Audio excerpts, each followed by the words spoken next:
I am the Tofu Golem. Please enjoy the video. In this video, I will show you how to change your Mercedes C-Class grille.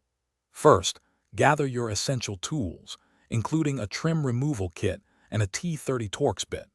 Make sure your vehicle is safely parked on a level surface with the engine off. It's also a good idea to protect your front bumper with a soft cloth or painter's tape to avoid any accidental scratches during the process. This preparation ensures a smooth and damage-free replacement. Next, you'll begin by carefully removing the fasteners that secure the bumper.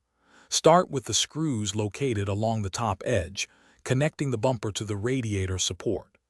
Then, gently detach the front sections of the wheel well liners.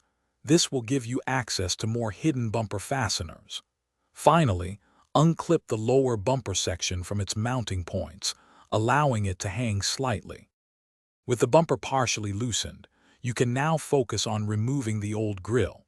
First, carefully disconnect any sensors or cameras that might be integrated into the grille itself.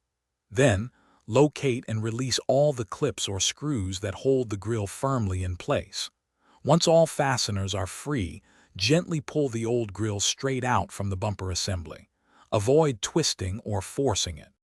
Now it's time to install your new grille. Carefully align it with the mounting points on the bumper and firmly press it into place until you hear it click securely. Don't forget to reconnect any sensors or cameras to the new grille. Finally, reattach the bumper by securing all screws and clips in the reverse order of removal. Double-check everything to ensure a snug fit. Thanks for watching. Consider subscribing if we helped you today.